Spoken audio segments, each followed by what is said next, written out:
Good morning, everybody. Welcome. We are here for our next match, which we're hoping is going to be a good one. I am going to get our commentary team on this right away. We have Baka Shinobi and Moonblaze Wolf on comms, and Ali Jabrap as our tracking team. So I'm going to go and get your racers started. By the way, I'm Natara, and we will hopefully have an exciting morning race. It's over to you, commentary. Hey, thanks, Natara, and good morning, everybody. We got a great race lined up for you this morning, as Natara was mentioning. We've got eLmaGus, gamingwithawraith, hippos, and Khobahi. And I believe we've got 3 of our 4 runners who have already won earlier matches in the Highway to the Zeromus Zone round robin so far, but I'm going to go ahead and kick it over to my co-commentator Baka Shinobi just to sort of fill everybody in on where everybody's at in the standings right now. Thank you very much, Moon. And we are starting, but so a quick rundown. Magus, this is his second race. He has 1 first place finish. Khobahi also the second race with a first place finish. Hippos with a first and a last place finish, and gamingwithawraith with a second place and 2 last place finishes. So all of these runners eager to go get more points, and we see that we get a very lovely pair start of Rosa and Cecil with a sand ruby. So we're going to be starting with some characters. Yep. So this is probably just in terms of power level a little bit of a weaker start, but having that sand ruby right away, they will be able to go and pick up a third character if they want. So we'll probably see them checking that out pretty much right away. Who would you be hoping for to add to your team at this point, Baka? I always love an edge because you can't see him really a lot in these matches because of that CX flag, which means he cannot go and be one of your 2 starting characters or one of the characters in the inn or on Mount Hobbs. But Sandrube is a key item. That's a free way to gate him, so that would be a very nice pick. Yeah, that's actually a really good point. We could see an Edge or Fusoya at that Sand Ruby spot. We also saw a Gauntlet at the Baron Inn guarding Kane, that's a little bit of an ouch right there for our runners in all likelihood.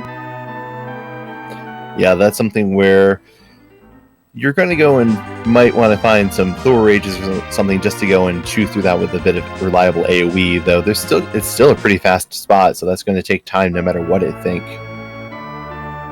Yeah, I think your one thing that maybe doesn't make that so bad is I would tend to assume most runners will be doing that at some point, but it'll be interesting to see just kind of how they prioritize things. And we're starting off with some looting here, as well as some shopping, and eLmaGus is actually looting Mist Village as well. Yep, grabbing a dancing dagger and grabbing looks like some mute arrows he found in the Mist shop. Those are some of the most powerful arrows you can buy from shops. And they'll be a big help for Rosa, who starts with a bow and will most likely want to be using a bow because she has that nice aim command. Yeah, and those shop checks make a lot of sense, or loot checks as well, because when you stop to check the Sand Ruby character, you're basically also stopping for Mist Village as well. And we see an Edward in the bed, so that dancing dagger, actually not the worst thing to have found in Mist Village. Edward will be able to put that to good use. Yeah, that shop is actually pretty good, and another reason to check shops is on the S2 flag, you can go and find black swords in there, which not exactly a great end game weapon. They're very good for Dark Knight Cecil at the beginning of the game as they give a bunch of stats, and it just lets him do damage and has a chance of instant death. So eLmaGus is looking pretty set up for how he's starting. Absolutely, and yeah, I missed that Artemis bow as well. So really for these characters, you have about the optimal role loadout here, just in terms of weaponry that's available to them. Yeah, this is definitely a start that can be very easy to go slowly on. eLmaGus having that dancing dagger from a shop, which not every runner is going to check, is probably going to give him a bit of a lead, I think. Yeah, I didn't catch. I think Hippos and Khobahi also probably picked that up. I didn't see if gamingwithawraith, who is now raiding or looting Troya Castle, I didn't see if he checked that. But that should be evident pretty quickly, just because we'll start seeing this trio get into combat fairly soon, I suspect. Yep, though it did seem there was a dancing dagger in the basement of Evelyn Castle, so that's something that will help out all the runners who pick up Edward. All right, well, this is probably going to be a pretty even start to begin with here. Yeah, Gaming with the Wraith going around doing a bit of early shopping and finding two very important item shop items, life potions and cure 2s. Those are definitely one of the things that are high up on my list to go and buy when I'm starting a season. Oh, and Sirens there as well for Gaming with the Wraith, so lots of good stuff in those Troya shops. I think from my perspective, this is definitely not a super powerful party, so it makes a lot of sense to do some of those shop checks early on if you have the money. I'm generally pretty comfortable diving into Antlion, for example, without doing a ton of shop checks, but once you get beyond that, you can run into some bosses that are going to be a little bit problematic without either upgrading your equipment or maybe having like a Star Veil or something like that. Oh yeah, and some of these bosses, like Wyvern, can just destroy you if you don't go and have Star Veils. Ogopogo can be pretty scary if you get stuck in a protracted fight because he's just going to go and tear down your HP with those big waves.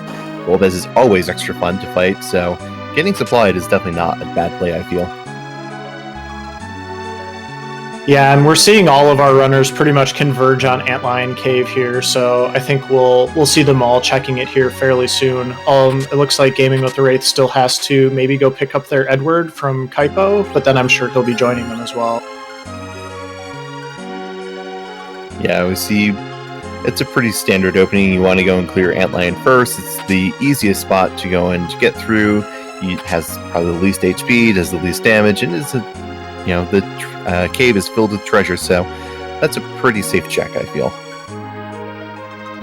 Yeah, absolutely. It feels like kind of the standard in the format right now, just because you get some extra looting in. And we see the Magus sisters there, so a little bit of an edge to anybody who picked up those mute arrows, although I see eLmaGus has a Stardust here as well, so that definitely worked.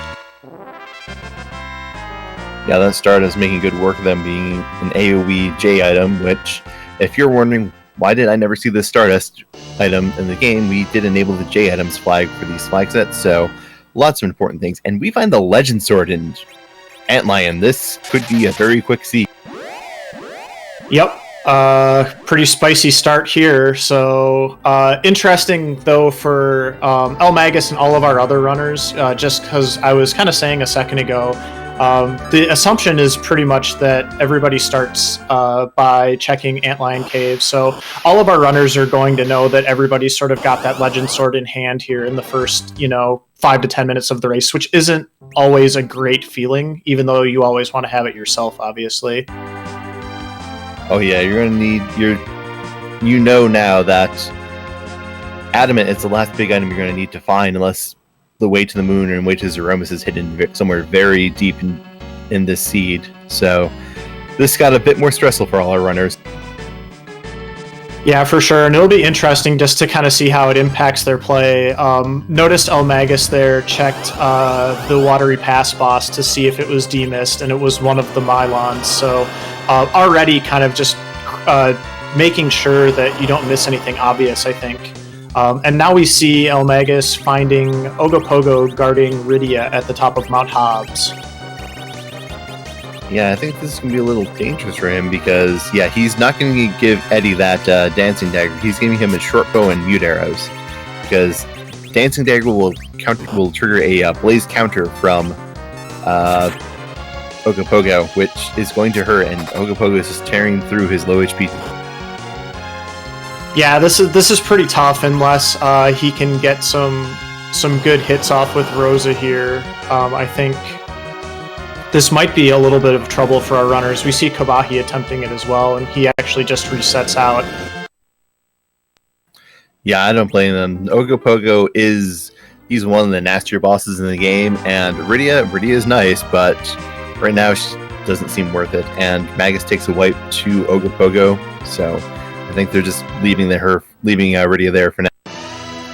Yeah, that's fine. It wasn't a huge time loss. And one of the nice things about Rydia in particular is if our runners end up later on in the race, interested in doing any kind of slingshot, that Rydia will be very easy to get, and she starts at level 1, so she's basically guaranteed to get that extra bonus XP for any of our runners who want to invest in a Black Mage a little bit later on in the seed. Oh yeah, you can go and get her up to nuke. Normally it takes about 1 million experience to get her to nuke, and if you can go and slingshot her in one good fight, that can cut down that time significantly. And eLmaGus going to Fabul. Hippos having just cleared that, but I missed what the key item was. So we'll see that shortly. Yeah, I missed it as well, unfortunately. Oh, and our tracker informing us that it was a Masamune, so nothing that our runners can use right now unless they need some cash. Yeah, which is a little risky if you go and find an edge later. Like I said, he is a very valuable character, and that is his best weapon to get. But if you need cash early to go and get some early game items and get things moving, it's still probably going to be a better play. Well, when you need cash now... Pawning heirloom swords is a great way to do it.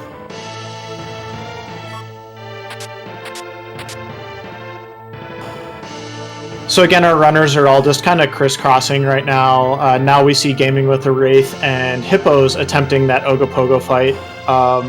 Hippos with a little bit more XP because he's already done Fabul.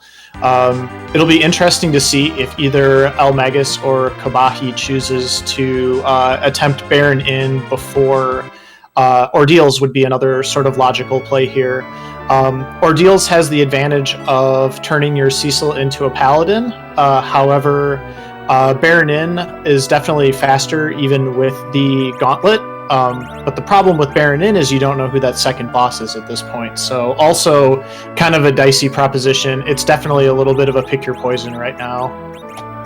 Yeah, neither of these really seem like great options because Ordeals has 3 bosses you have to chew through, and you probably will be able to get through it with this team, but it's not going to be incredibly fast because you don't have that many sources of great damage, with your dancing daggers being the best source for them. Yeah, it's a pretty tricky situation, and this isn't like a super great party at this point either. Oh no, and we see Khobahi get blocked by the NPC trying to leave Toroya. That's never a good feeling. NPC movement, the true villain of Free Enterprise.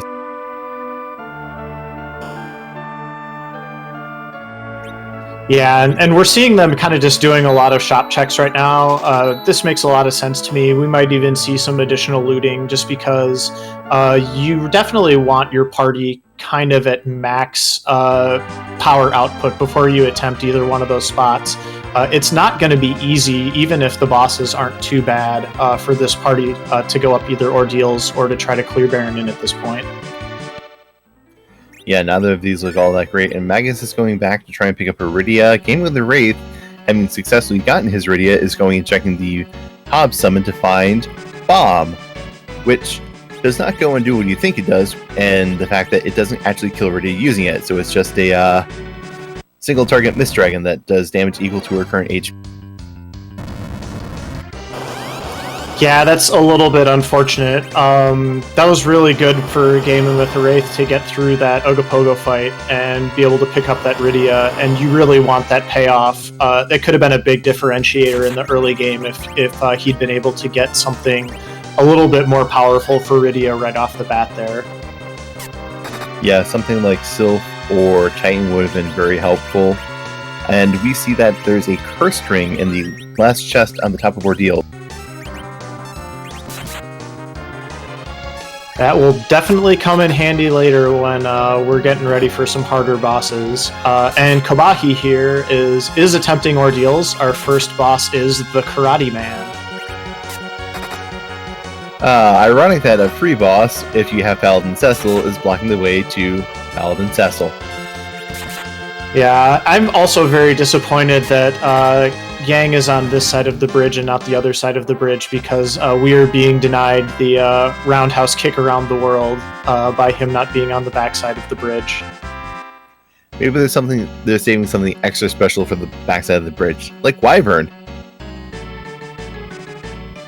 That is a possibility, and next to Khobahi now, we do have hippos going and attempting the Baron Inn fight. So we're probably going to see kind of side by side which of these plays was the, for lack of a better term, correct one, at least for the time being. Yeah, currently we know that neither of these places can block progression to the underground because they don't have any bosses that are blocked, but it's definitely going to go and be a timely investment for both of them.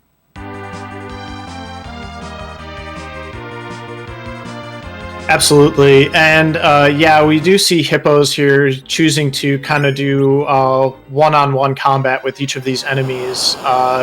Either didn't pick up some Thor Rages or just not using them for right now. eLmaGus is still looking for Demist, finds a free King and Queen Evelyn in the Demist spot, unfortunately, which is also not a great feeling. And Khobahi's about to show us that second boss on Ordeals. It looks like it's Baigan. Baigan is a bit mean. He's not very easy to take down with mages, but also not very easy to take down with these fighters. He throws out a lot of hits. He can go and paralyze people with that entangle. Ooh, and Edward going down, and Edward is his main DPS. This is a little unfortunate for him. Yeah, this is a really difficult spot for Baigan, actually. He's so fast, and then you get that... you get the difference here because of the back attack slowing you down even further. So Khobahi's going to have an uphill climb here. This is not an easy fight at all. Yeah, Baigan is definitely one of those bosses I rate as... He's never fun anywhere, but this is definitely an extra unfun place for him to be. It looks like Rosa's got pretty good defense right now, and Khobahi does reset. We'll be curious to see what he does next here. Might do some sirens. Yep, that's kind of what I was expecting. So he'll boost his party up a little bit here. This siren fight at the top of Mount Ordeals is actually one of the nicest ones you can get just on the overworld, because you get these two Liliths. You can generally kill them with either a fire spell or a cure 2 without too much difficulty. They can be hourglassed, and I believe you get 5,500 XP for the two of them. Yeah, definitely one of the important, just knowing where you can get some extra experience, and this is, well, nothing compared to those 34,000 experience eggs and potentially 90,000 experience gold dragons on the moon.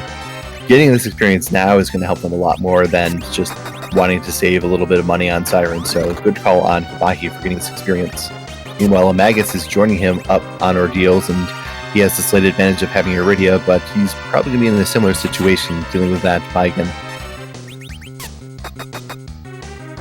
Yeah, and I wouldn't be surprised to see him take a couple grind fights as well. And while all that was going on, by the way, Hippos finally finishes off the gauntlet fight in Baron Inn and is rewarded with Rubicant.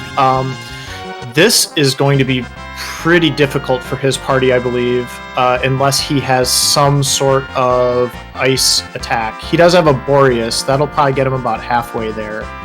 But yeah, I think he'll be able to take this down from the look of it. Yeah, I think between the two, Rubicant is the more merciful fight compared to Baigan in the back attack spot. This is, you've got Dancing Daggers, you've got ways to not trigger those Fire 2s, and yeah, he's down. He's gotten through this pretty nice and easily. Yeah, this is actually not a bad setup for that, because you don't have to rely at all on physical attacks, which is where you get those nasty Rubicant counters. And we see Hippos pick up that Magma Key, so he guessed correctly. He gets the Magma Key and a cane for his trouble.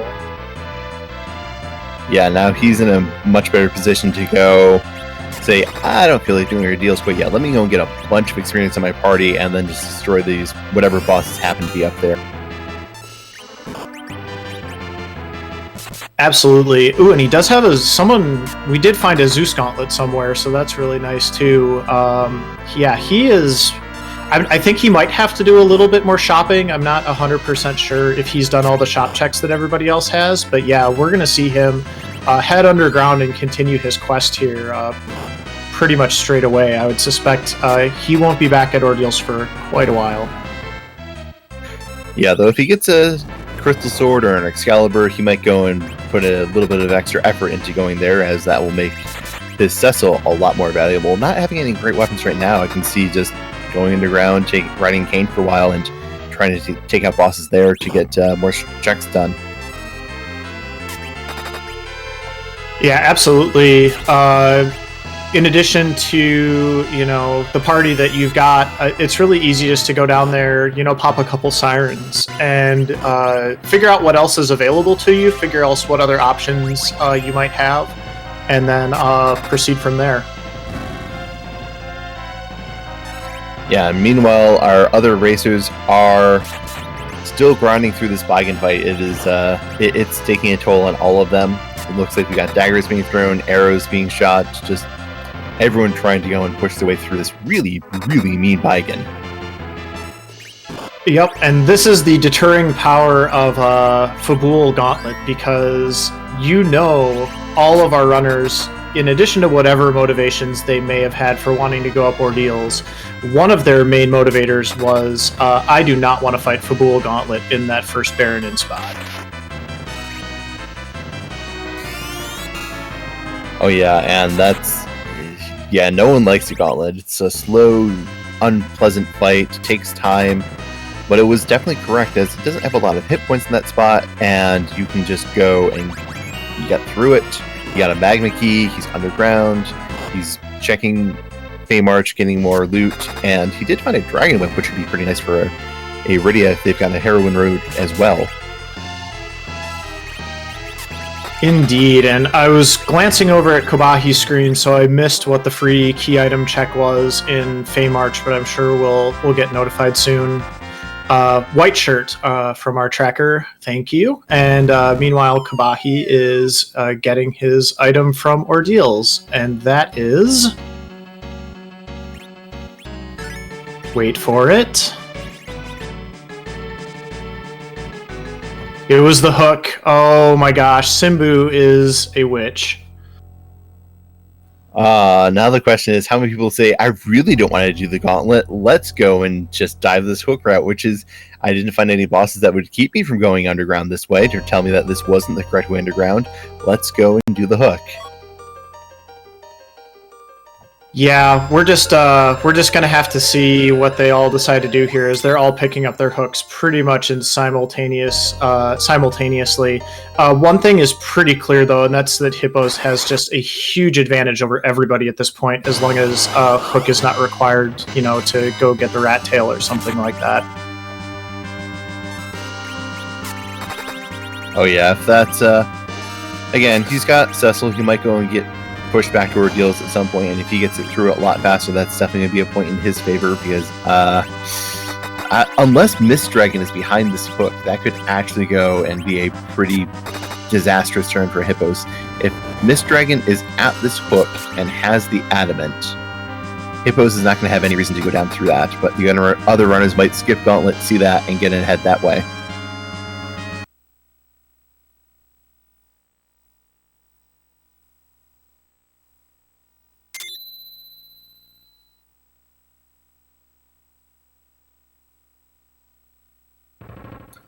And it looks like Hippos is taking some time to go and re-equip himself. Khobahi is going on a journey. He's going to Baron. I think he's going to go and try and clear out this fight to go and get Kane, which is a good character. You want him if you're going to go and venture through the hook route anyways, so he's going to be rewarded with a magma key most likely. Yeah, I think that if our runners do all decide to still check Baron in, which I'm not convinced they will, part of the reason why is definitely going to be because this party is still pretty underpowered, as you said.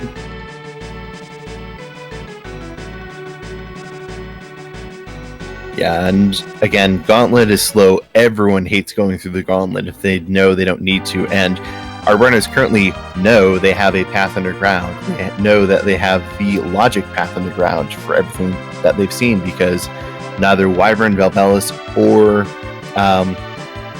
Golbez have blocked the way underground. So this is a logical path underground. It's not going to stop you, but we'll see how everyone progresses here. Yeah, absolutely. Meanwhile, Hippos is getting ready to check Sheila 1, so we'll see what that is in a second.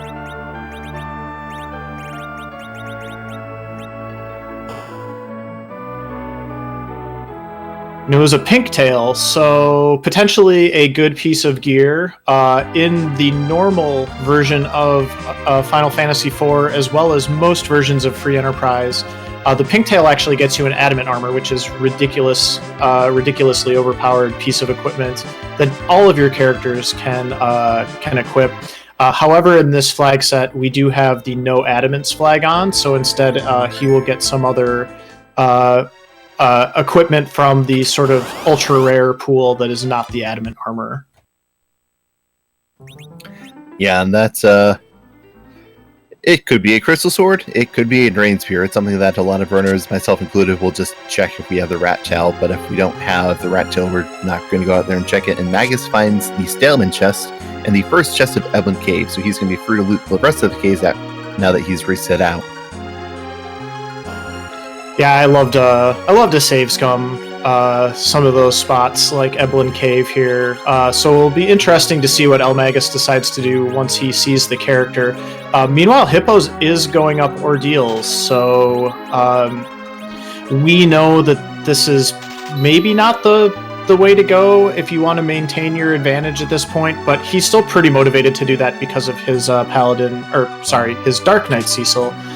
Because once he turns him into a paladin, I think his party's going to look pretty darn good. So, oh yeah, his party's going to be in a very nice shape. He's honestly, with Cecil in the party, I always don't like getting rid of him on these flag sets because it's kind of just a matter of time until you go and find a good weapon for him with these. There's a guaranteed Excalibur in the key item pool, seeing as with V1, the Adamant and Legend Sword get forged into the crystal. So that Excalibur, instead of going and being from Coco Smith, is going to be from some random boss. Yeah, there's a lot of upside to having Cecil in your party in this year's League flags, as opposed to last year's League flags without where there was no guaranteed Excalibur, and we didn't have the AA or agility agnostic flag. So if you ended up with Cecil in your party at the end, he was guaranteed to be your agility anchor, which is generally not the way you want to go. Meanwhile, eLmaGus is diving the hook route, and he finds a vanilla edge. So that is going to pay off for him pretty quickly here, I would suspect. Yeah, that's a lot of power for him, and he might have held on to that Masamune, which is going to do he held on to the Masamune. He is going to go and get a lot of value out of this edge. He is going to be a complete and utter murder machine. But he is going to lose a bit of time going through this hook route. Yeah, and I saw chat say the boss was free. I did not catch who the boss was, but that is also, going to push eLmaGus underground here. And I mean, considering he's picked up the edge, if it is a pretty free route through the Upper Babel path here, might put him in a really good shape coming out as well, because he's going to pick up some more XP along the way. Yeah, the boss was either the Baron or Kaipo guards. I don't believe we've seen either of those yet. Okay, yeah, so that's a really good boss to see in that spot. So hopefully he's hoping for not a particularly difficult boss in the King and Queen Evelyn spot, and then he should just be able to kind of power through here, I would think. Indeed, and Khobahi is going to check the character and Evelyn as well, but he has a magma key, so I don't think he's going to go and try and power through these spots that Magus is going to clear through. Meanwhile, Gaming with the Wraith is going in fighting Rubikint, is going to be rewarded with his magma key. And we see Khobahi finding Edge, and eLmaGus finds Leviathan in the King Queen Evelyn spot, which is not bad.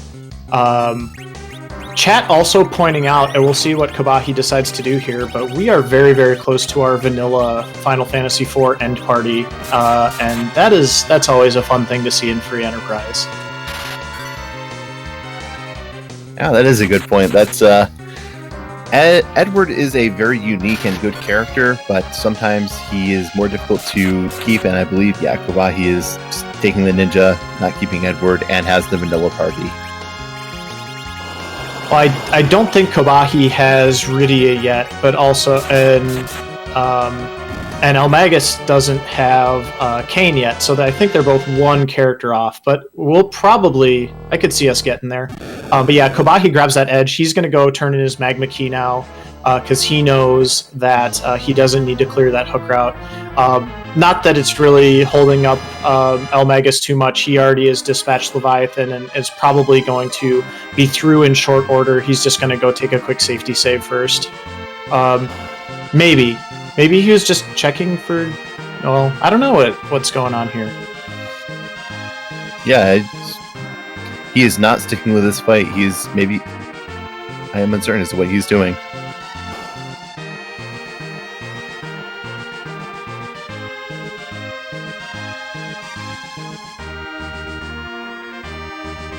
Oh, Simbu pointing out in chat he might not have hourglasses, which... I mean, even then, I don't know if that's a complete roadblock, but that makes the most sense to me, sort of thinking through it. Yeah, that's fair. He might be able to go and get stop on radio, which if you can stop that back officer, that would go, or if it's an officer, if it's just one of the, if it's Baron guards, it can be a little bit longer and hit a little bit harder, but not quite expected. But he is out. He's back on the overworld. Yeah, that's a little bit of a head scratcher. We'll definitely have to ask him about that during the interview if it doesn't become particularly obvious here why he's doing what he's doing.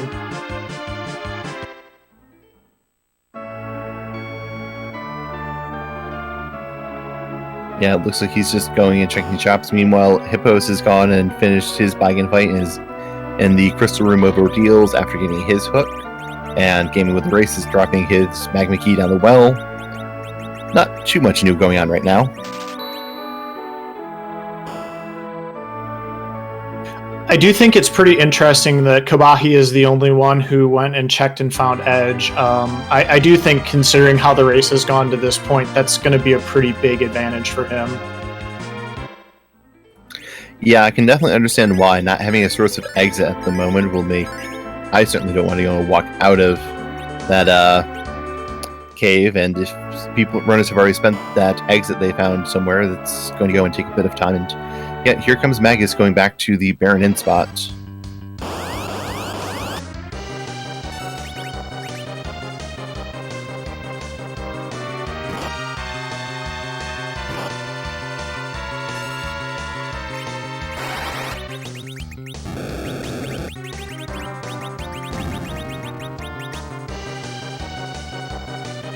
Meanwhile, the other runners, Gaming with Awraith and Khobahi, are both scrambling some eggs to get some levels. Hippos has gotten his Paladin Cecil and is giving him his vanilla starting weapon with the Legend Sword, as he does not appear to have much else going for him.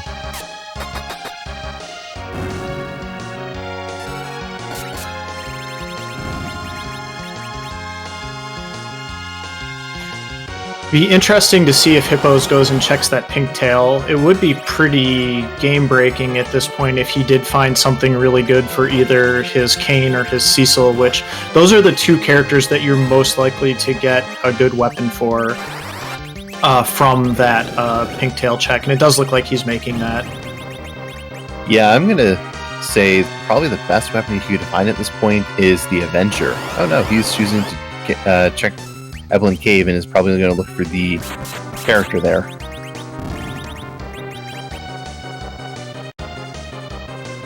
Yep, that makes sense as well. So, meanwhile, Khobahi, I feel, is just kind of like stretching his lead out at this point.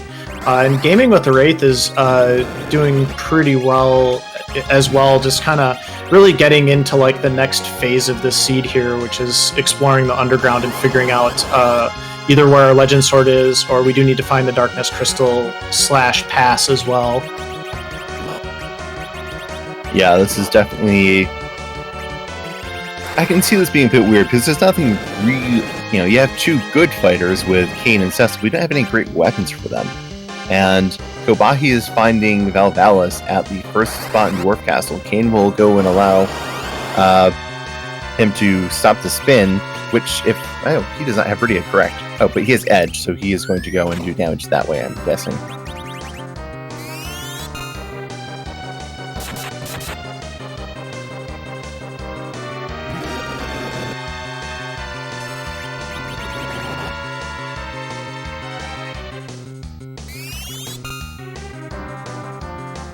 And while we're seeing runners go and either tread ground that we've already seen or go through fights that they're making progress on, we can go and take a moment to shout out our side tournament, the Open, the Hummingway Open.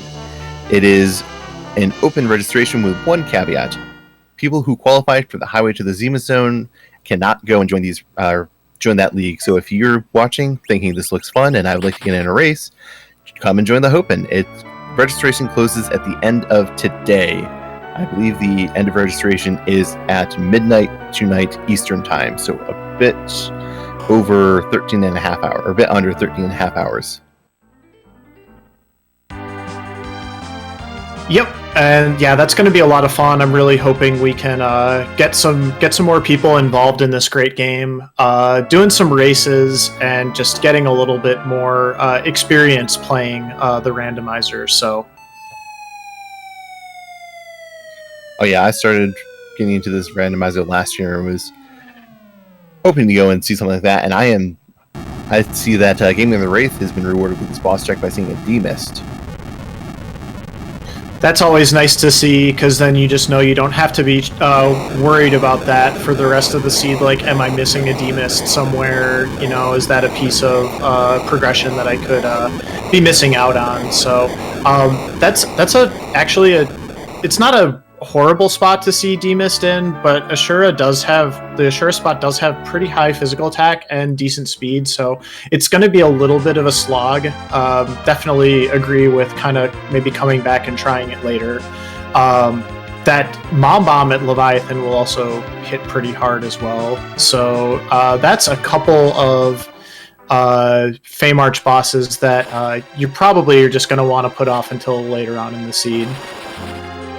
Yeah, I would not go and blame anyone for coming back, waiting to come back to Demist until they have Nuke on Iridia or some other caster, because having that cycle of 3 hits, then turn to Mist for 3 turns and hit 3 hits again, that just takes a while, and the more time you can spend just laying out incredible damage while it's a dragon, the more time you save.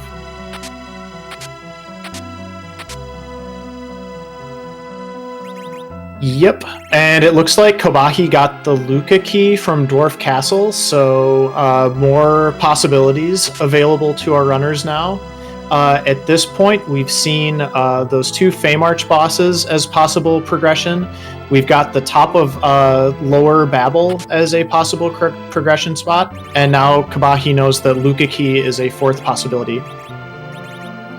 Yeah, that's almost all of the underground in play, with the only spot gated the tower cannon room. So that's there's a bit of interesting routing going on right now. And chat asking what the temp dwarf's job is today. I did catch it on somebody's feed. It was a dietitian. Making sure that the dwarves are eating good, healthy, well-balanced diets of beer, and more beer. Yeah, Job Dwarf making me feel a little bit self-conscious this morning as I'm sitting here eating a donut while I'm doing commentary for y'all. I'm going to choose not to count on my own breakfast, but I'm happy to... I could probably go and afford to speak to that dwarf.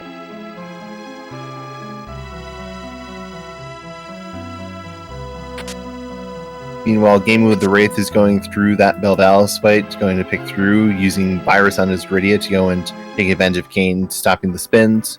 So he's going to go and get through it without too much trouble, I feel. Hippos is going and doing some grinding, getting some levels on his Rosa and Edge, and just powering up his team. And eLmaGus is underground, having gotten his Magma Key, and is definitely going to feel a bit behind right now.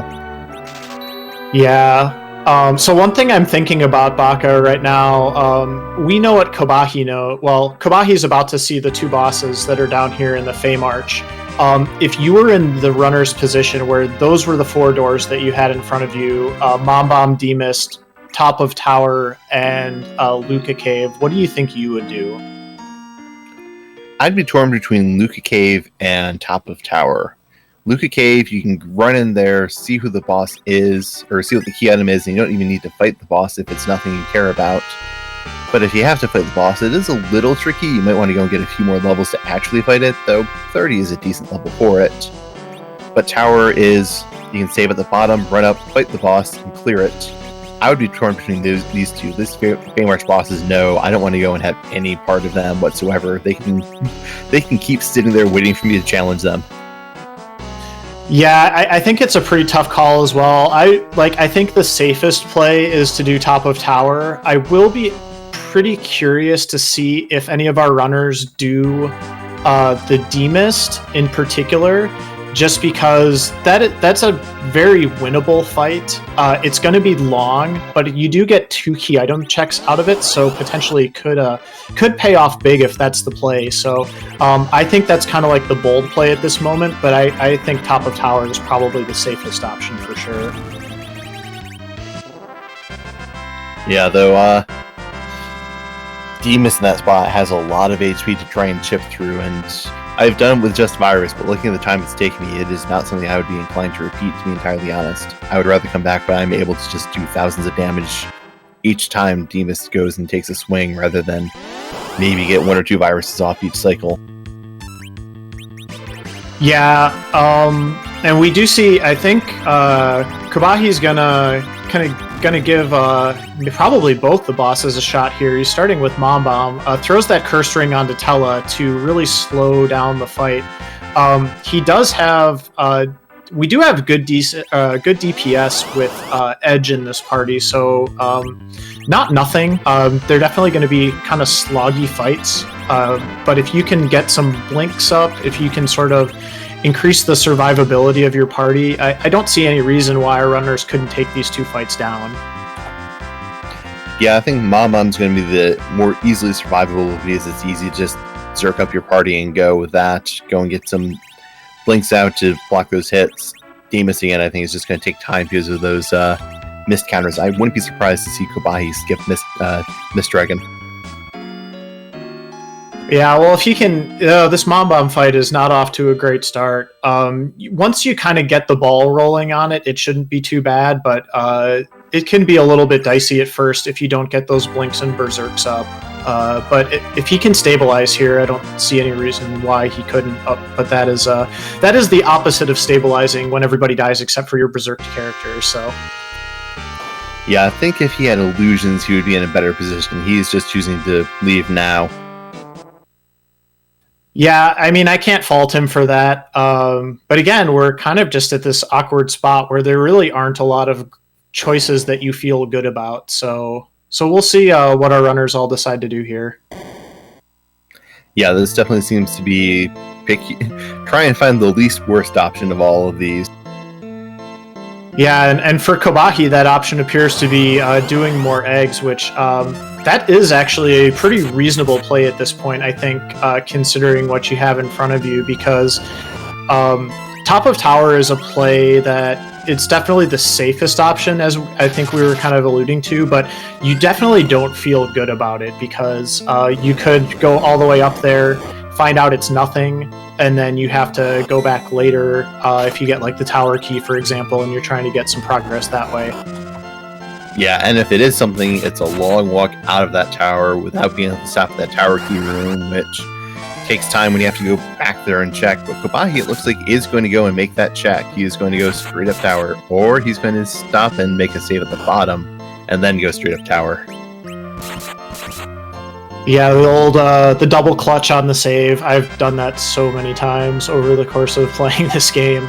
And we'd see Gaming with a Wraith going for door number 2, which is checking out that key item in the sealed cave. One of the things I do like about this play is if you get down there and it's nothing, you just kind of know that you don't have to do it. So I don't think this is a bad play by any means. If it is a progression item and he needs to figure out the boss, it could kind of turn into maybe not a great choice, but that's a problem for future Gaming with a Wraith.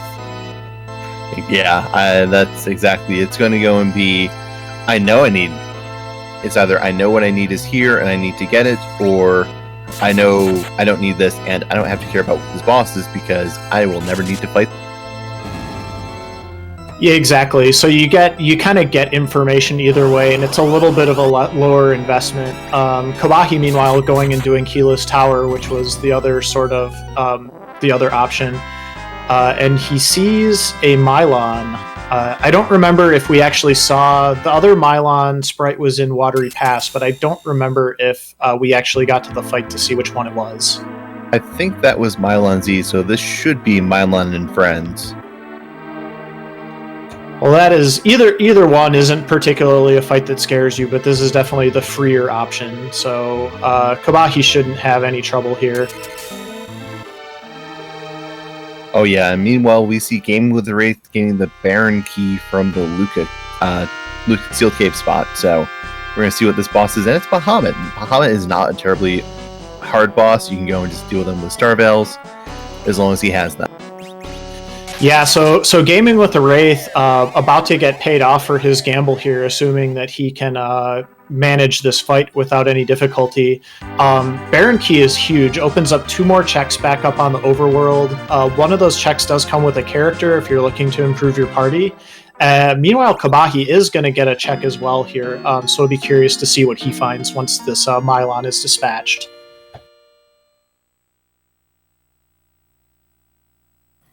Oh yeah, meanwhile, it looks like eLmaGus has finished Dwarf Castle, is going to go and check the Luca Key himself now, and Hippos has just finished Dwarf Castle and is moving on to their next location, which appears to be more grinding.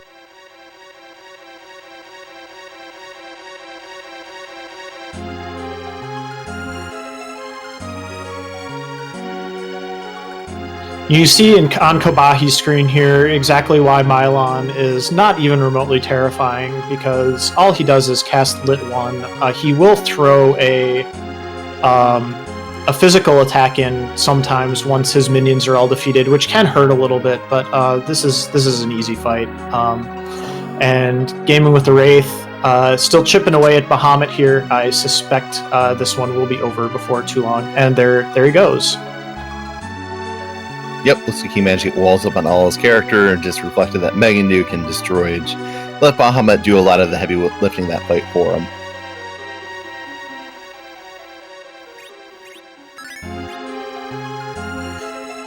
So we'll see Gaming with the Wraith getting set up to warp out of Sealed Cave, which is a really nice trick if you're a newer runner, by the way. And Khobahi gets the Rat Tail, so also a potential progression item. So we're still not any closer to knowing what our next big sort of play is, but we're going to see, I'm sure, Gaming with the Wraith going immediately to Baron Castle and Khobahi checking that Rat Tail. So we might get a little more clarity without before too long here. Yeah, I think the best thing Khobahi could find is the Adamant, which would go and naturally be the best, but he would still need to find a way to the moon, and the worst thing Gaming with the Wraith to find in Baron would be the Darkness if Rat Tail ends up being required, as that will lead them away from the tower. Yeah, I agree. The one nice thing, if you're in Khobahi's position right now, is you have to think not everybody's going to do Keyless Tower like you did, so whatever you get out of this Rat Tail, that might be kind of exclusive to you, or if nothing else, it's not something that everybody is going to have. So so we see him running down here. It looks like he's going to go say hi to Yang before he heads back up to kind of take care of his overworld checks. But it'll be really interesting to see what that Rat Tail holds, because it could put Khobahi in a pretty big advantage if it's either the Adamant or the Darkness Crystal. Yeah, and if it's just a rabbit hole, that is going to be very unfortunate for Khobahi. And we do see Gaming with the Wraith just diving straight into Baron, not going to go and check tower on his way up. He's just going straight to follow this lead. Yeah, and all of our runners, eLmaGus, Gaming with the Wraith, and Hippos opted for Sealed Cave, so I suspect we'll be seeing quite a bit of Baron Castle here in the short term from them.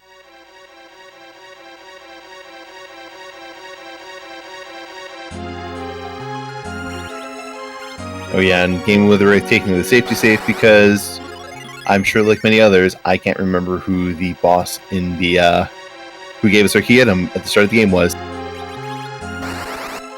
I've made a point as much as I can to actually write that down now, because I hate that feeling of forgetting who the boss is. You're so excited to see who your second character is. You're so excited to see what your starting key item is, and then you just completely blank on the boss, who was in fact Odin.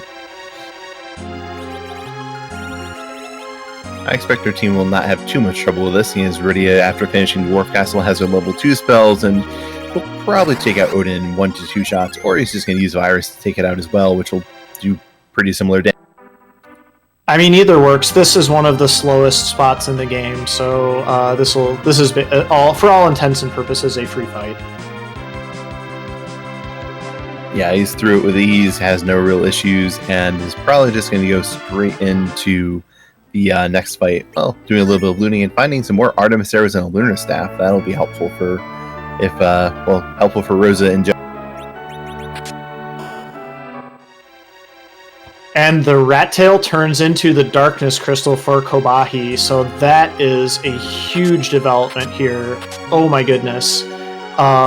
Assuming that if the adamant is on the moon, Khobahi is in a great position right now. Also, if the tower key is on the moon, Khobahi is in a great position right now. This could be pretty much the game-breaking move that puts him pretty far ahead here.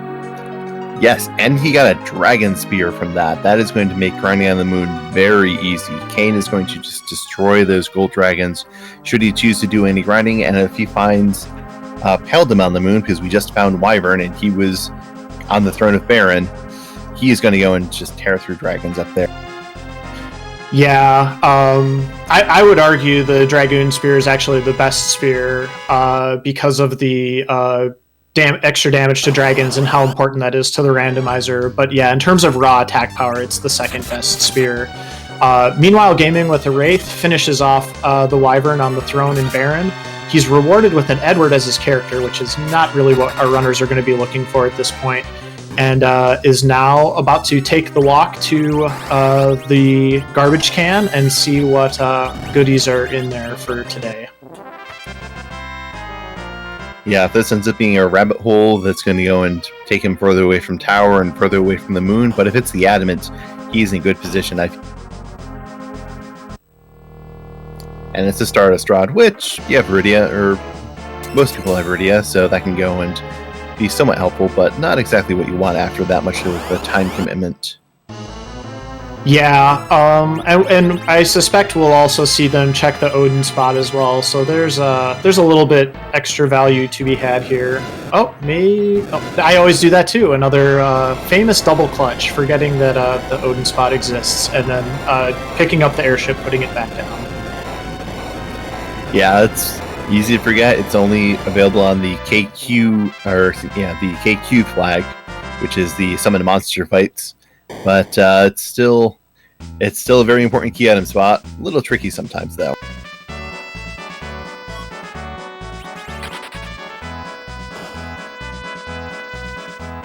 Meanwhile, it looks like Khobahi is about to go and see who the moon character is once he finishes equipping his team.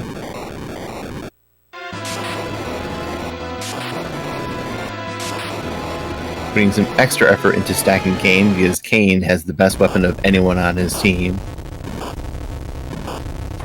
Yeah, you're loading up on... Khobahi also has that edge with the Masamune, so Kobahi's party is just really, really great right now. So we'll see if he gets another good character here in the Lunar Subterranean. Meanwhile, free boss at the Odin spot. We've got the Dark Imps, so Gaming with a Wraith is going to get another potential key item here. And there's a second Kain on the moon, which I don't know if Khobahi is going to take, because he only has the one Dragoon speed.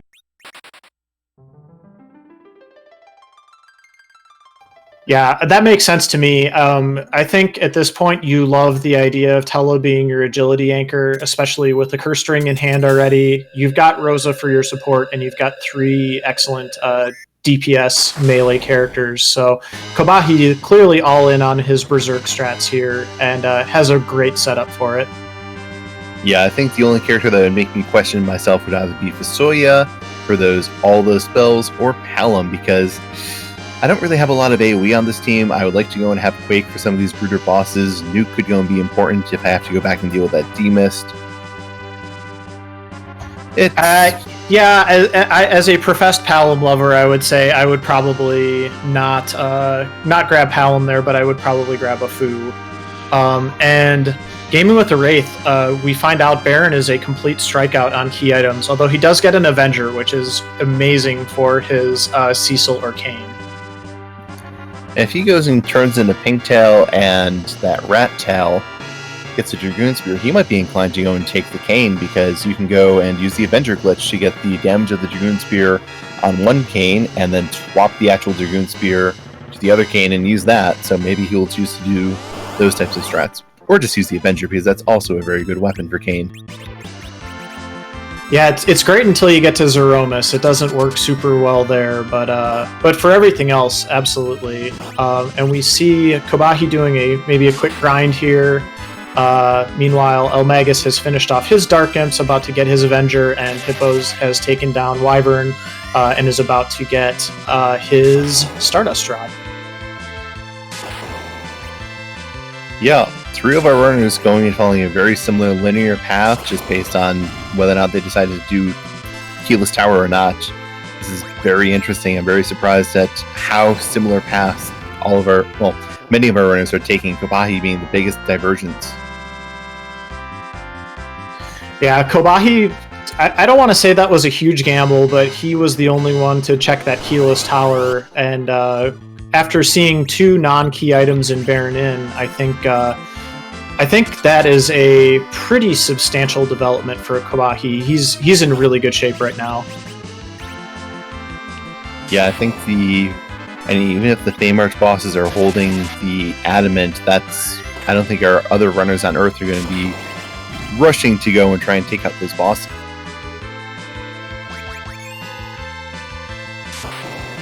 Yeah, I mean, if the Adamant's on the moon, I don't see any way that Khobahi loses this. Although we do see eLmaGus now making his way to tower, about to do that keyless tower check. So we'll see what our other runners decide to do. But eLmaGus should have his Darkness Crystal in hand within the next 5 to 10 minutes as well. Which Khobahi's got a pretty nice head start going here, but certainly not an insurmountable lead if our other runners head up to the moon. Maybe make the checks in a different order. That'll be interesting to see. Khobahi's going for the more traditional bottom-up option, because there's 4 key item checks all kind of nicely clustered down here at the bottom of the Lunar subterranean. Whereas the other ones, Cave Bahamut, the Pale Dim spot, and the Wyvern spot are a little bit more towards the top end of the Lunar subterranean. And some runners, especially if they're feeling behind, may opt to clear in the reverse order. And, if that's where the Adamant is, then maybe we could see somebody really getting a nice advantage as well.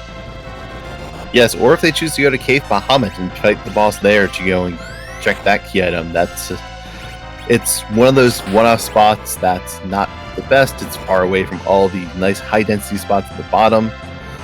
I can see people going there, and I don't know which spot Khobahi went to, but I'm going to guess he went to the ribbon spot and has found Kanizo. This is going to be a very unpleasant fight, as this is a lot of HP, and that wave is going to do a lot of... There's a reset. Yeah, that's a really rough spot to find Kanazo in, because it has very, very high... I think it has the highest hit points of any of the boss spots, and that wave attack is based on hit points. So we're going to see Khobahi throw that curse ring onto Tella here. He's going to try to control the fight a little bit more, I suspect, with those Thor Rages. But if he can make some headway at the early part of this fight, knocking some hit points off Kanazo, it shouldn't be too bad for him. Yeah, once you can shave off some HP, those waves get worse. Ooh. Wow, this is very hard for him to go and get a Thor Rage off. He might need to lower his battle speed a little bit, as well as put on that curse ring. I suspect what he's going to try this time is actually just having his characters queue up Thor Rages until he gets past that first wave, and then, uses Bacchus Wine instead of having Rosa cast Berserk. Yeah, that makes a lot of sense. It's very hard to go, and I think he's going to go and get the Thor Rage off in the proper time, because it's going to go off before I think Kanizo is going to have a chance to queue up his next attack. Yeah, we'll see. The timing of that is very difficult because the wave can actually get queued up even if you knock him out of that water form. It does look like he got it off just fine there. But it's really, really difficult to time. It's one of the hardest things, one of the most technical things about the boss fights in the randomizer, I would say. Oh yeah, getting these timing downs is not easy. It's never easy. You can go and do it dozens of times and still mess it up. It's always scary. Yeah, and meanwhile, eLmaGus is running back down the Tower of Babel with his rat tail. We see Hippos going back to the Fey March, so he's decided that's going to be his next move. Gaming with Wraith scrambling some eggs, and Khobahi does look like he's in much better shape now to finish off this Kanazo fight.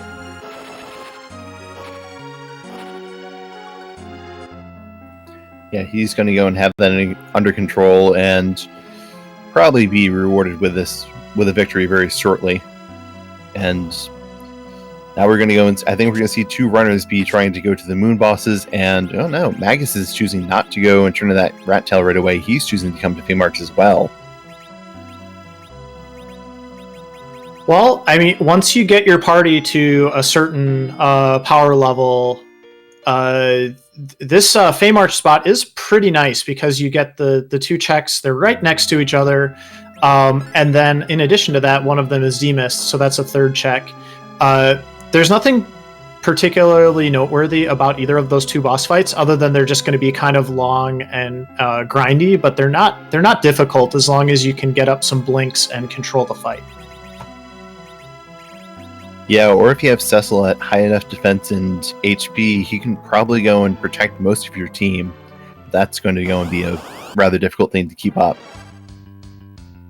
That is also a good point. And Khobahi is now dealing with one of the other things that I absolutely hate about Kanazo in these high hit point spots, which he goes into his shell and you have to get that last little bit of hit points off of him, but he'll do the remedy. He'll keep healing himself, and you get these really annoying pop-up boxes every time you attack him. So when you're like in a race trying to close that fight out, it can be one of the most frustrating feelings. But we do see Khobahi finish it off here, and we'll see what he gets rewarded with.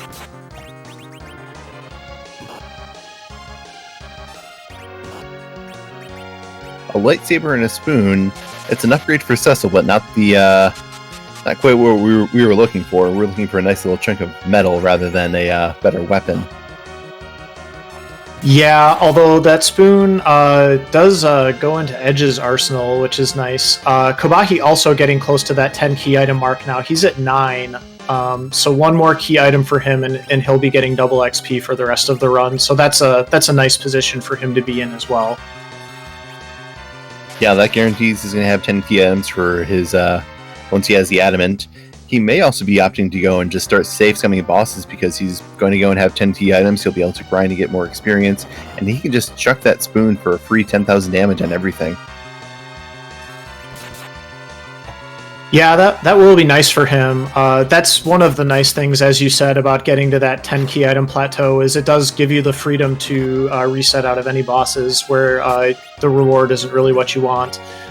We see a vanilla plague here for Khobahi's fight for his next boss. This should not be a problem whatsoever. No, the smiling eyeball is not going to go and be smiling for long, I think. Kane just tearing him apart with that spear quad damage against air enemies.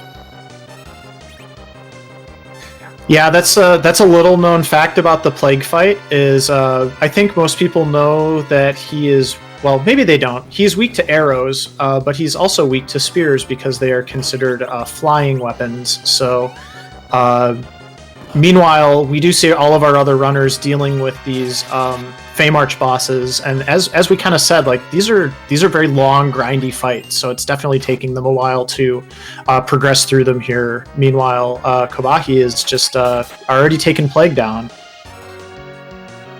Yeah, I think Khobahi is going to go and have the edge on key item checks for the bit. He's just going to go and get through this moon, and he's not quite getting what he wants from the Leviathan summon, even though he doesn't have Viridia.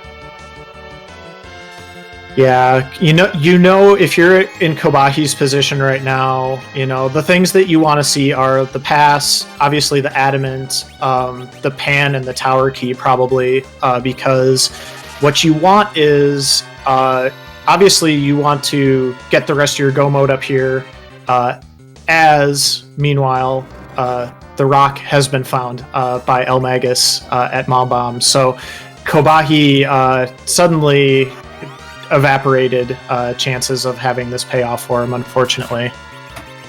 And eLmaGus is choosing to fight D-Mist rather than just forge his crystal. That's a bit unusual. He didn't even save between these fights. I am curious as to what his motivation is.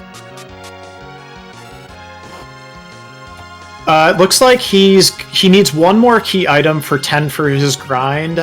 D-Mist does make a lot of sense. To do this fight, it gives you 2 chances at getting that 10th key item, so I can understand it from that point of view, but the not saving part, I am a little bit surprised about. He doesn't have darkness yet. He has to turn in Rat Tail, so maybe he's thinking he has to go and kill D-Mist to get access to it. So that is going to cost him a bit of time. Yeah, that is a good point. I forgot that he doesn't actually know where the Darkness Crystal, we don't know where the pass is yet, but he doesn't have, in his mind at least, the final part of go mode. So yeah, he does need to do this fight as well. Meanwhile, Khobahi getting through what I believe is a very free fight at Ogopogo spot, because I didn't even see it, but gets rewarded with a pack. Air quotes, rewarded. It's 10 key items. He can go and get double experience, but yeah, the more time he spends up on this moon, the less chance he has of getting first or even a more solid position, as everyone else is down in Fame March and is going to be getting that adamant. gamingwithawraith has gone and gotten the adamant. Looks like he's going to be going back to fight D-Mist himself now. Meanwhile, Hippos is still going and fighting D-Mist, who is... D-Mist is such a fun boss to watch as they slowly turn in and out of vulnerability phases. Indeed. But yeah, gamingwithawraith now knows he's going to be able to get his crystal, and he is also just now looking for the darkness crystal. Hippos, still working on this D-Mist fight. It is a slog for sure, although it's pretty safe, as I think a lot of our runners are seeing. Khobahi finds Water Hag at the Wyvern spot, so that's another nice free fight for him. Honestly, the best thing that could happen to Khobahi right now is like finding the pan or something here at Water Hag that brings him back to Earth, because he's already going to exit out anyway. Oh, and again, I feel like I'm jinxing myself as Hippos finds the pan from D-Mist, so so much for that. Yeah, Hippos hasn't gone up tower, so Hippos is exiting out and not fighting Water or Mombomb either. This is unfortunate because that has the adamant, and he might be sent on a wild goose chase with this pan. If it has the Earth Crystal, he'll be sent somewhere else. Khobahi gets an Excalibur from Water Hag. Very nice pickup, but not what he needs. He needs to get back to Earth. Yeah, this is just more bad news for Khobahi, even though that Excalibur is a little bit of an upgrade for him.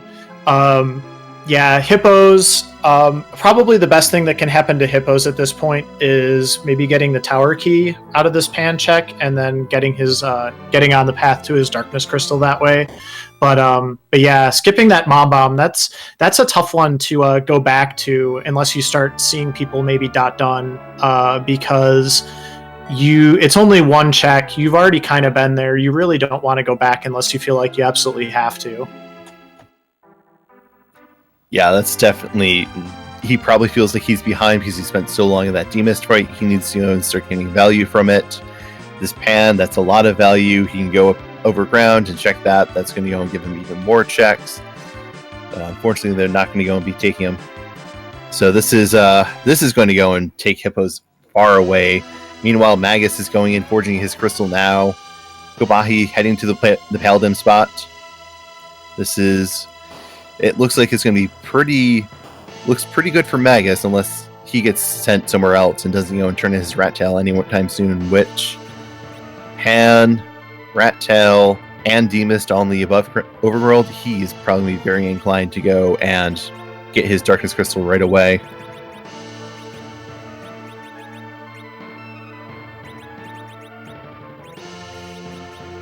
Meanwhile, Khobahi finding the D-Lunars in the Paladin spot. Jump is probably going to go and make short work of these two. And it is likely that we're going to find pass in either these spots or from Demist, as that has not been checked yet. But this is definitely looking like Magus is in this very solid lead after having a somewhat tumultuous start.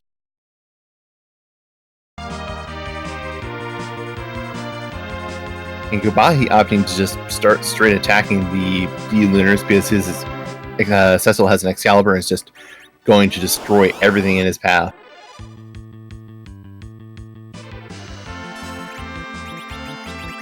Gaming with the Wraith has finished his Mom fight, or his Demist fight, and is now heading out. His pan is probably going to be checking that and going up to the overworld, which may lead him further away from the tower. And I missed what the pan turn-ins were, but it was nothing that would take hippos away from this tower. So this is going to lead him right to his Darkness Crystal. Though unfortunately, he might take the same bait Khobahi does and not take out Mom and go through the moon, clear all of it, and miss where the adamant is.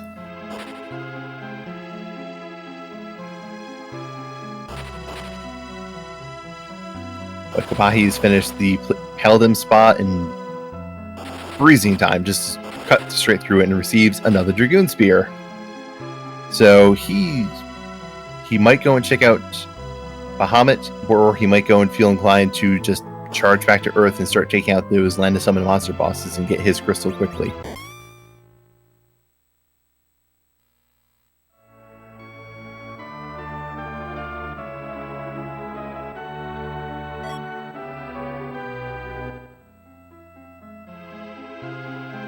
And we see eLmaGus, he's received an Excalibur, which Khobahi got from one of the moon fights, which is going to go and save eLmaGus a bit of time, so he'll have his powerful Cecil going and giving him extra strength, and while he doesn't have to do any extra fights for it. Meanwhile, Game of the Wraith is checking Demist and finds the pass.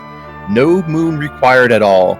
Game of the Wraith is the first runner in official Go mode, but he is right behind eLmaGus. Or eLmaGus is right behind him. So we have two runners in full Go mode. No darkness required. Wow, yeah, we got a serious race on our hands here now between Gaming with the Wraith and eLmaGus. This is pretty interesting.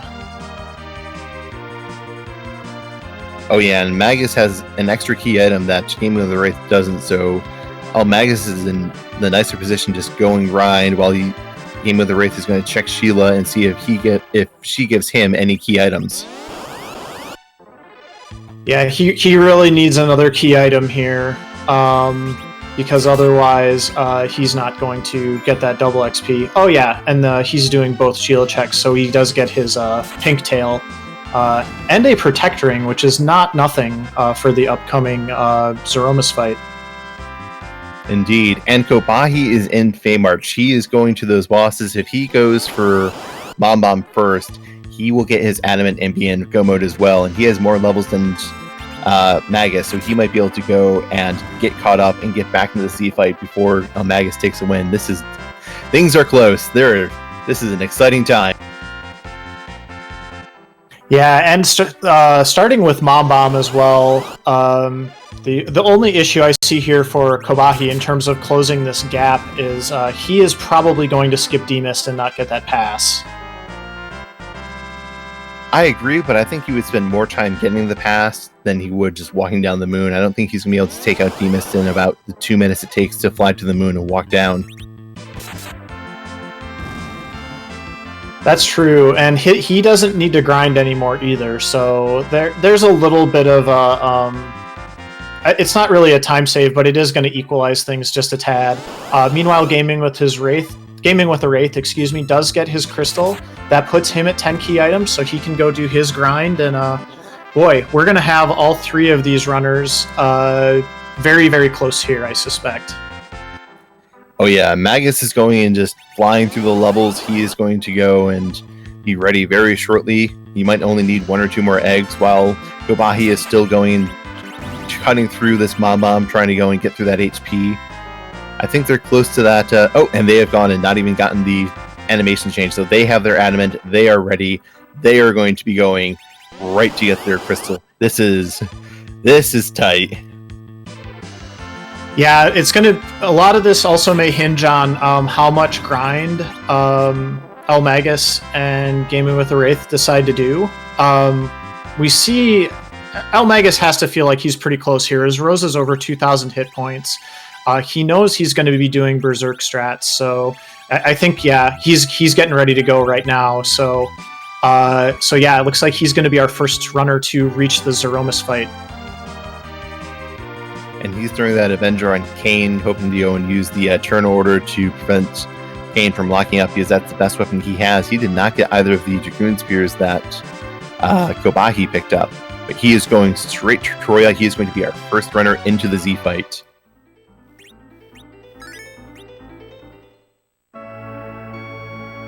So with that in mind, we've got a really important question that we need to ask here whenever we do a free enterprise race.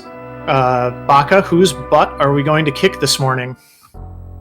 Indeed, whose butt? Let's get those Z flags out and ask, because while we don't change Zeromus and we don't add him to the normal boss pool, he's a little too above everything else, we do like to give him a little bit of a makeover. So we need to find out who it is and who is the true evil of this seed.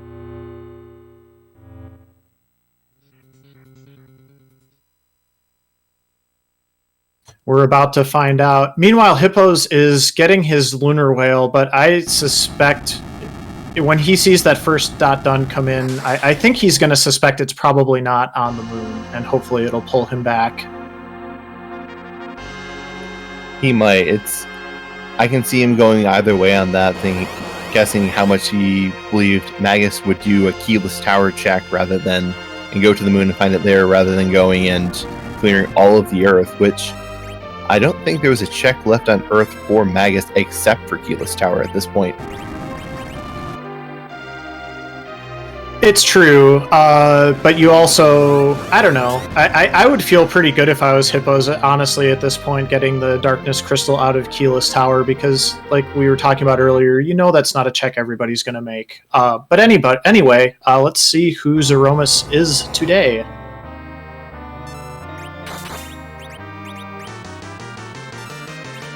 It is Doomgaze. No running away from this fight, Doomgaze. You don't get to go and prevent me from getting my Bahamut summon this time. I think I actually remember somebody in the...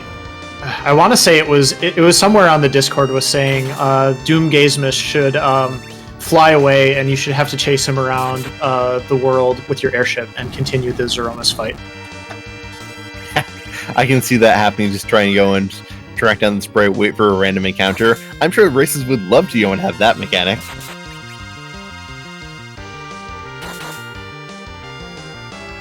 We see him getting all set up here as expected with the Berserk strats. He's got Rydia as a relatively low agility anchor, I assume also with that Cursed Ring equipped. So he should be in pretty good shape here as that first nerfed Big Bang comes out from Doomgazemus. Oh yes, and meanwhile, Game of the Wraith is heading towards Troya to go and start his Z fight, while Khobahi is hitting the save point, and I believe is going to be walking into his Z fight as well. These are going to be... It's going to be a close call. Anything can happen, though. I think Magus is pretty safe with almost 2300 HP Rosa. Yeah, I think it's going to take a pretty extraordinary circumstance for eLmaGus to not be able to close this out. Khobahi and Gaming with a Wraith are going to be extremely, extremely close when they enter the Z fight, as you see here. So it could come down to some very small, subtle things for them in terms of finishing order here. Yeah, I think the biggest thing going for Khobahi is he has Telo with a Cursed Ring, while Game with the Wraith, I don't think he has a curse string character as their anchor. I think he's using Cecil at 28 agility to anchor. That's certainly not the worst thing, but Khobahi's got his party pretty well optimized for this Zeromus fight, so we'll see here. It does look like Gaming with the Wraith does have that Tella, but he's I'm sorry, it was Cecil. Never mind. I saw the white hair. He does still have Tella, but he's opting not to use him as an anchor. Maybe he didn't pick up the curse string on the top of Ordeals. We'll have to go and ask him about that. And Hippos is going through Cave Bahamut and finding the elements right there. So he's unfortunately not going to go and get much value, and I think he's not going to be able to go and anything he gets here is going to be a rabbit hole. Well, we know everything here is a rabbit hole, but this might go and send him in the wrong direction, keep him further away from that Mom Bomb and Fey March. Absolutely, and yeah, as we see here, Khobahi and Gaming with the Wraith, they're basically transforming Zeromus in sync with one another, so this is going to be really close. eLmaGus took a pretty heavy big bang, but he has finished it out. So eLmaGus is your first place finisher.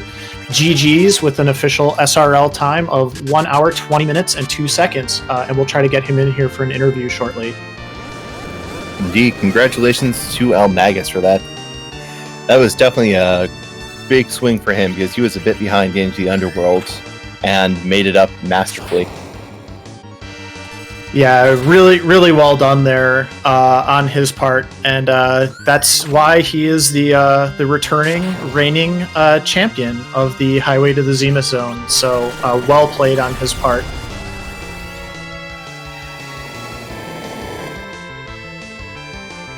Meanwhile, we see both Khobahi and Game of the Wraith going through big bangs almost at the same time, so they are definitely neck and neck in this race. It is going to come down to it's too close to call with them. We're going to have to see if any of them gets a break or if either of them just gets completely destroyed.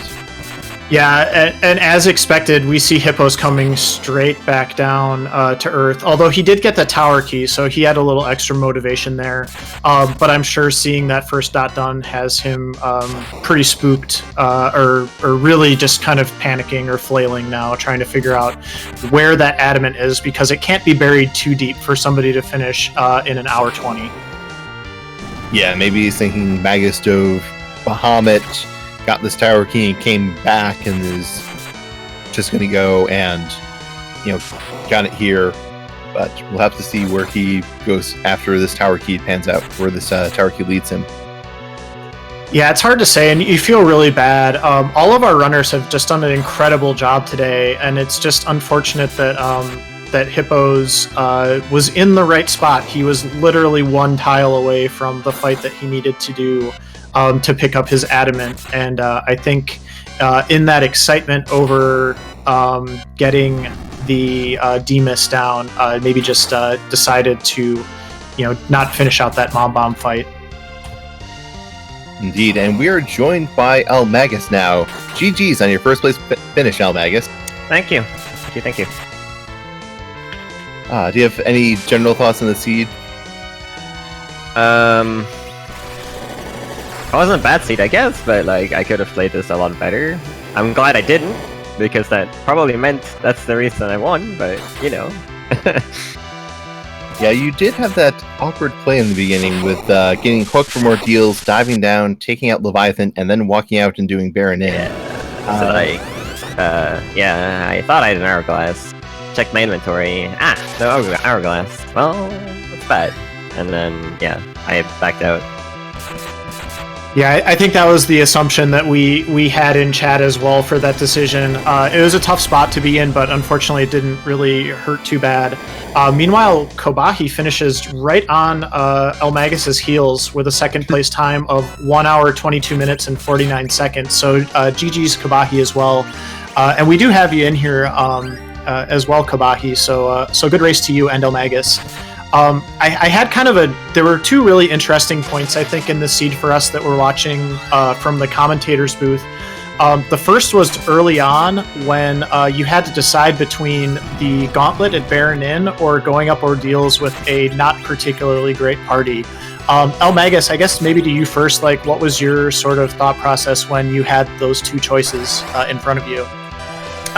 For me it was an easy choice for Ordeals, mainly because the Gauntlet does a lot of damage to, like, especially those characters, because, like, you have, like, okay, Dark Knight Cecil, which can take a hit, but, like, I mean, at the same time, it's just kind of like, eh. And, the in spot is pretty fast, so, like, with good arrows and my dancing daggers, I was like, well, Ordeals has a better chance for me to go successful, let's put it that way. Like, I could have probably done the Gauntlet, but, like, iffy. So I was thinking I get levels on Ordeals and then can try the Gauntlet, have a bit more HP for it, you know. Well, I mean, it definitely worked out, because it was interesting, you know, we were asking sort of, because the part I didn't even mention is the hook was at Ordeals, and then obviously the Magma Key was at Baron Inn, so from where we were watching, 3 of the 4 runners did Ordeals first, got the hook. Hippos was the only runner that did Baron Inn first, got the Magma Key, and we were all really excited for that kind of tension at that point in the race. But as it turned out, all of our runners did find the Magma Key and didn't all go all the way through the hook route. Khobahi, I guess since you're in here as well, like, what were your thoughts on that that particular decision in the early part of the seed in general as well? I mean, the same with eLmaGus. It was a pretty easy decision for Ordeals. With having Dancing Dagger for Edward, I knew I could get through that, and then having Cecil with more HP for that in spot always helped. Although Thor Rages took care of most of the Gauntlet, so... Yeah, it was really well done. I did notice, you know, Khobahi, for your part, you did have to back out of that Baigan fight, which is really nasty in that spot, and do a couple sirens, which, you know, you do what you got to do, but got you through there.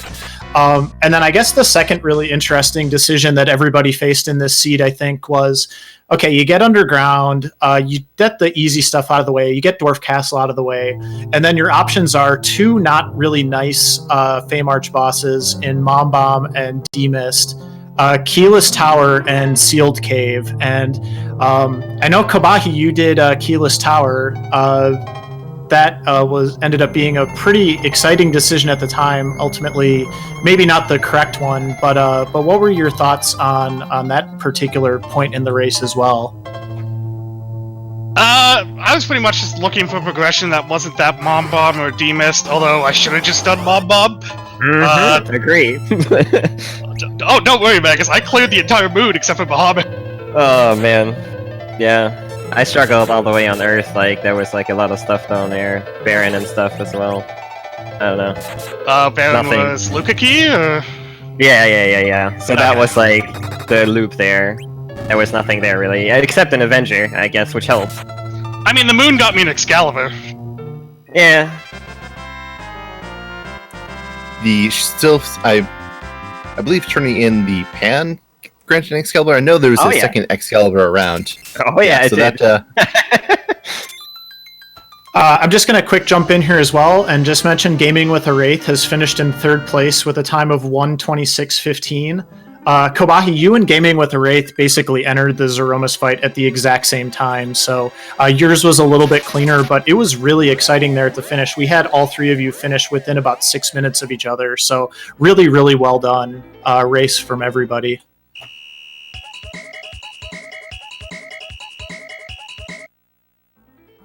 Yeah, this was very interesting. There was a bit of back and forth where, you know, Keyless Tower granting the Darkness Crystal, leading you up to the moon to go and clear through there seemed likely because you'd found one part of Go Mode already, but then Adamant on Earth just changed that seed entirely.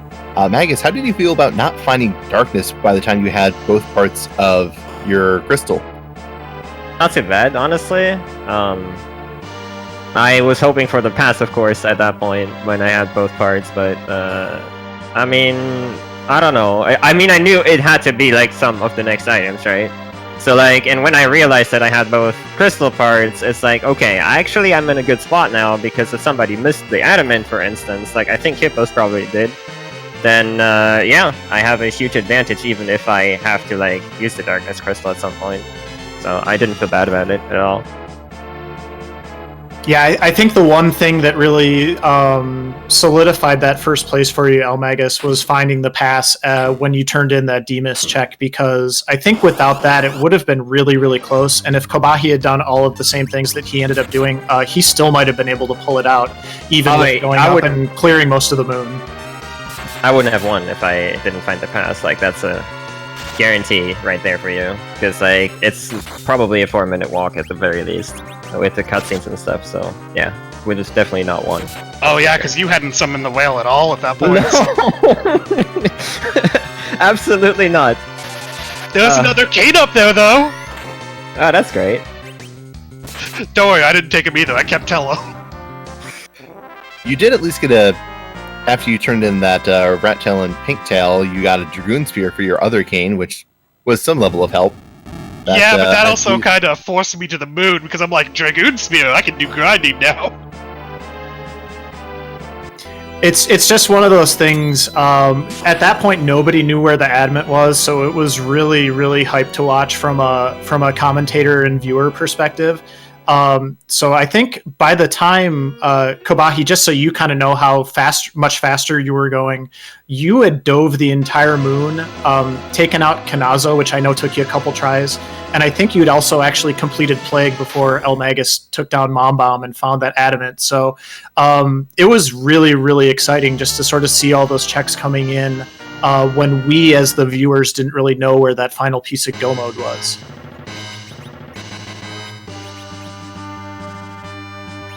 And even at the end, it was very, very close, as we saw you skipping Cape Bahamut and coming back down while Magus was going, and I think Magus was either finding his pass or just about to get his pass as that came up, so it was a very close race at the end. Very exciting.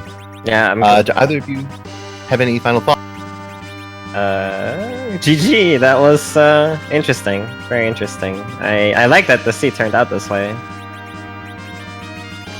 Yeah, I'm happy I managed to pull off second, even clearing the moon, but, I mean, it did give me all the levels I needed, so that helped. Yeah, you were... The question was, how quickly can you go and kill Mombaum to get your adamant versus how quickly can Magus grind to get the levels he needs to go to Zeromus. It was very tense and exciting. Yeah, indeed. GG's to both of you. And we do have Gaming with a Wraith in here as well. GG's to you. This was a really tight, exciting race. And there were points in time where, from the commentator booth, we've kind of been talking about these like really interesting moments in the race. And for you, the most interesting moment I think we saw in your race was you were actually the first person with the Baron key. At a point where we did not know where that darkness crystal was yet. So you were the first to a possible progression point that made it really exciting for us in the commentators booth as well, Gaming with the Wraith. So really well done. What were your general thoughts on that seed overall? It was fun. I wish I didn't find the Baron key since it had nothing, but I mean, other than that, it was a good seed. At least that Avenger went and helped you out a bit, because I think you were still, you didn't really have any great weapons for most of your characters at that point, unless I'm mistaken. No, I didn't. I had the Avenger. I might have had an Excalibur and a Mass Immune, though. I think that's all I had, because I had Edge. Right, yes, Edge would go, and definitely, Edge had that Mass Immune. The Excaliburs were, there was one Excalibur on the moon, and one was from turning in the pan. Those were... Oh, actually, was there one from the... I didn't... Did I get it from the pan? I remember the pink tail first, and... No, pan was, unless it was the Sylph Cave portion of it. I believe it was, because Magus, when he got a Excalibur, and I believe that he got it after he finished Demist, and didn't have any weapons for Cecil, so that was a big part of his power for his finish. Gotcha. Yeah, this was really close. We had mentioned earlier, I'm not sure if you were in here yet, Gaming with a Wraith, but you and Khobahi basically entered the Zeromus fight at the exact same time.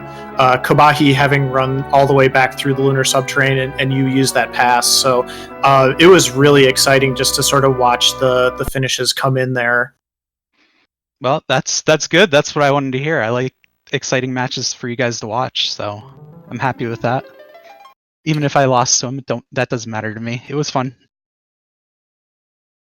Oh yeah, that was definitely a very exciting race, and it was very close at the end, watching all you, Magus, and Khobahi converge on the parts of Go mode. Do you have any other thoughts on the seed? No, that's it. I think it was a fun seed. Like I said, this was my 4th race, so that'll be it for me. I had a lot of fun with it, and yeah. Well, thank you so much for participating in the tournament, and yeah, as you said, good to kind of wrap things up. That was a really good race for you. Really good showing there at the end, and I hope you enjoyed your participation in the event. Yep, I did. Thank you, guys.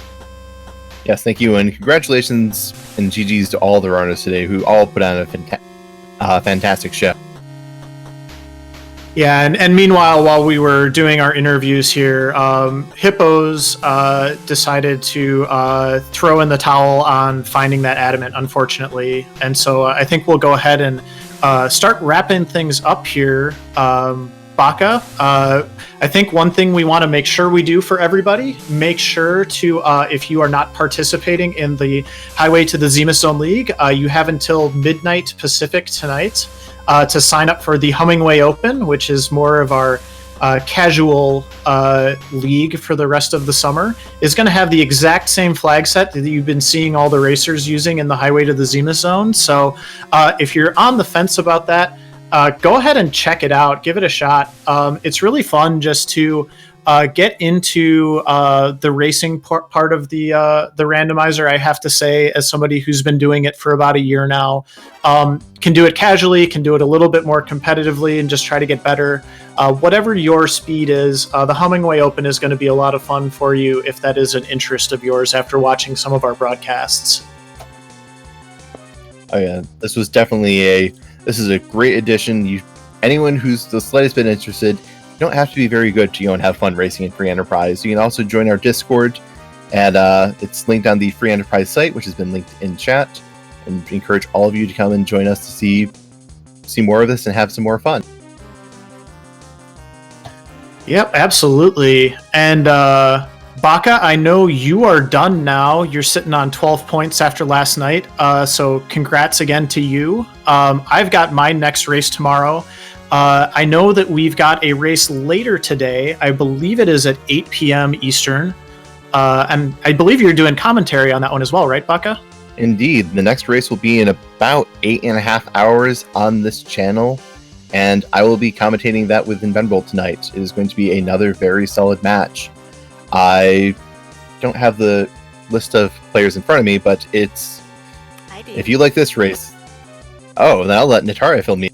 I got you. So yes, at 8 p.m. tonight Eastern Time, we will have a race with Kedrill, Dobby Two Step, Peasants OM FG, and Dusty Griff. So that should be a really excellent run.